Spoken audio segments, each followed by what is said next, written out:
6 सितंबर 1965 भारतीय सेना सीमा पार कर लाहौर और सियालकोट तक घुस चुकी थी। भारत की ये कार्यवाही पाकिस्तान द्वारा कश्मीर में घुसपैठ का परिणाम थी। जो पाकिस्तान भारत से कश्मीर छीनने के लिए निकला था, उसकी हालत कुछ ही दिनों में लाहौर तक गंवाने की हो चुकी थी। कश्मीर की ऊंची बर्फीली चोटियों से लेकर गुजरात के रन ऑफ कच्छ और राजस्थान के खिलखिलाती रेगिस्तान तक भारत और पाकिस्तान के बीच करीब 1.5 महीने तक जबरदस्त लड़ाई जारी रही। एक तरफ भारत था जो 3 साल पहले ही 1962 में चाइना से जंग हार चुका था, तो दूसरी ओर पाकिस्तान था जो अमेरिका से एडवांस पैसे खरीद कर हवा में था और 17 सालों से कश्मीर छीनने के अधूरे अहवाब को पूरा करने के लिए बेचैन था।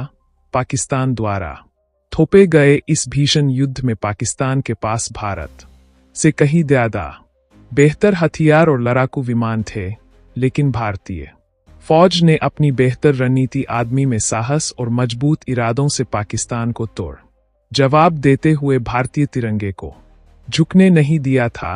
भारतीय सेना में यह जज्बा प्राइम मिनिस्टर लाल बहादुर शास्त्री ने भरा था, जिन्होंने बीच युद्ध में देश को संबोधित करते हुए कहा था, अगर तलवार की नोक पर या एटम बम के डर से कोई हमारे देश को झुकाना चाहे, दबाना चाहे, ये देश हमारा दबने वाला नहीं।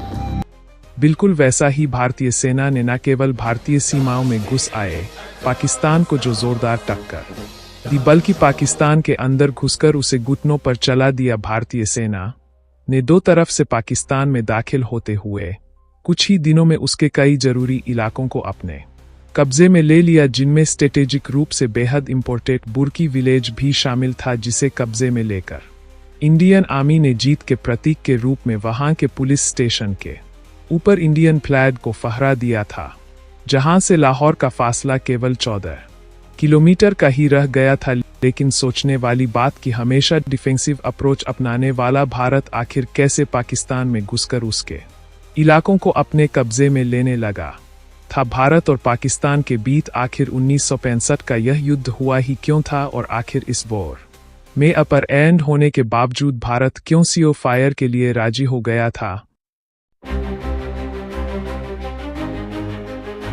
1947 में भारत को अंग्रेजों से आजादी के लिए बंटवारे का दंश झेलना पड़ा था। मुस्लिम लीग की अलग देश की मांग के कारण जहां पाकिस्तान अस्तित्व में आया, तो वही उस समय अंग्रेजों ने देश में मौजूद सभी प्रिंसली स्टेट्स को उनकी सुविधा के हिसाब से दोनों देश में से किसी एक को चुनने या फिर इंडिपेंडेंट रहने का ऑप्शन दे दिया था।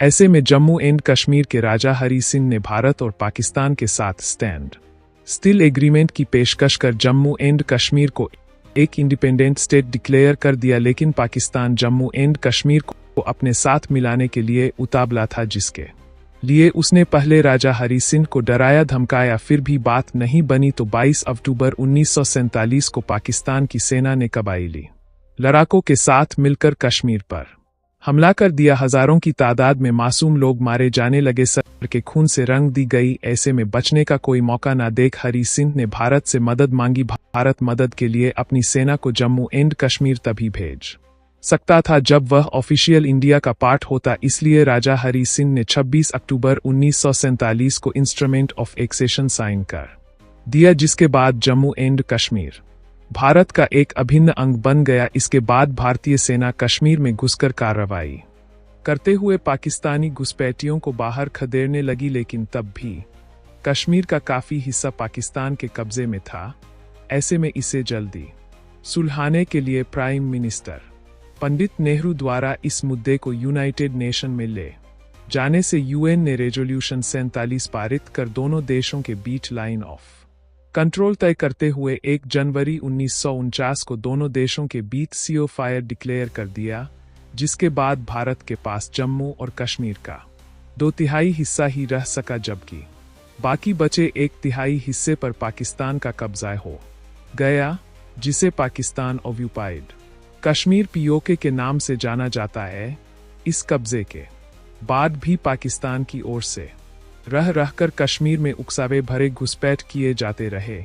इधर 1960 तक चाइना भारत के अक्साई चिन्ह और अरुणाचल प्रदेश पर अपना क्लेम कर धीरे धीरे अपनी सेना को भारतीय सीमा के पास मोबिलाइज करने लगा था, जिसके 2 साल बाद ही 20 अक्टूबर 1962 को चीनी सेना लद्दाख और अरुणाचल प्रदेश में घुसपैठकर भारतीय सीमा में घुस आई, जिससे दोनों देशों के बीच एक घमासान लड़ाई शुरू हो गई। इंडियन आर्मी काफी बहादुरी से लड़ी, लेकिन इस वॉर में इंडिया को हार का सामना करना पड़ा था।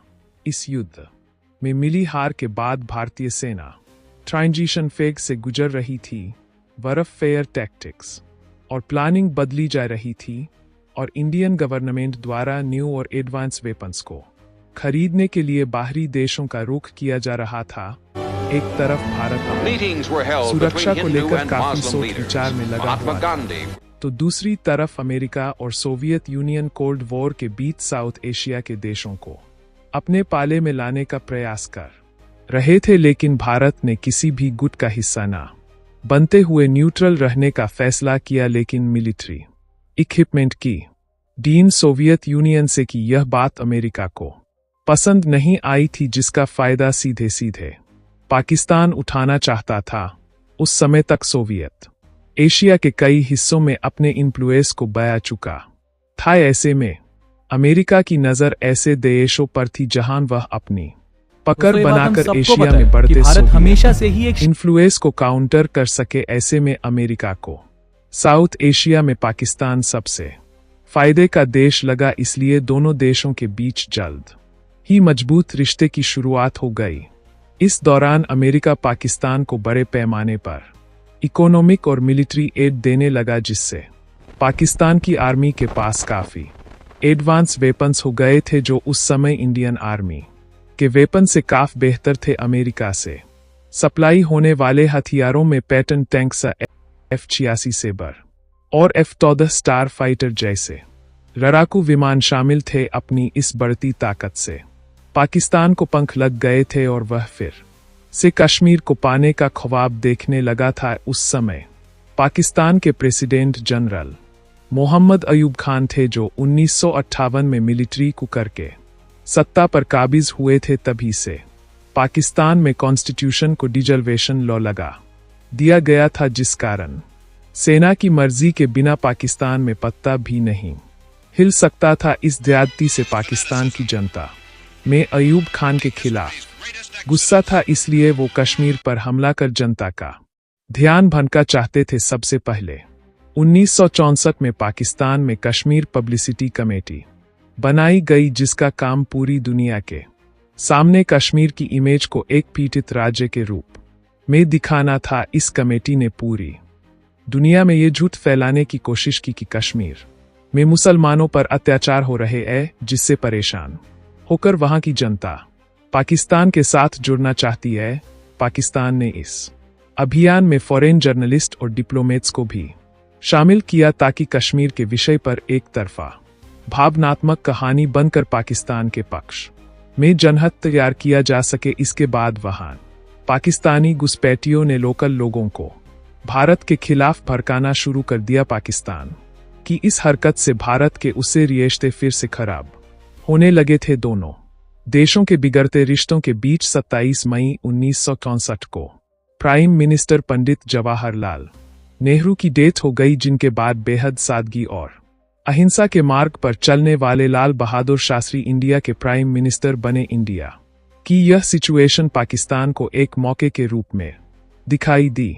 अयूब खान लाल बहादुर शास्त्री को एक कमजोर प्राइम मिनिस्टर के तौर पर देखते थे, इसलिए उन्होंने शास्त्री जी के पीएम बनने के कुछ महीने बाद ही 1965 के शुरुआती महीने में गुजरात की सीमा के पास एक 18 मील लंबी सड़क बना दी, जो भारत के रन ऑफ कच्छ में कई जगह करीब 1.5 मील अंदर तक जाती थी। अपने बॉर्डर के अंदर पाकिस्तान द्वारा सड़क बनाने का भारत ने जब विरोध किया, तो पाकिस्तान ने यहां फिल्टर बया दी। इसके बाद भारत ने यहां नजर रखने के लिए मार्च 1965 में सरदार चौकी बना दी, जिससे पाकिस्तान ने गुस्से से बौखला कर 9 अप्रैल 1965 को रन ऑफ कच्छ पर अपना क्लेम करते हुए यहां ऑपरेशन डेजर्ट हॉक शुरू कर दिया। Pakistani army run of Kutch में घुसकर शालीमार चौक, सरदार चौकी और जंगल चौकी पर आक्रामक हमले करने लगी। अचानक से हुए इस हमले में भारत को शालीमार चौकी पर हार का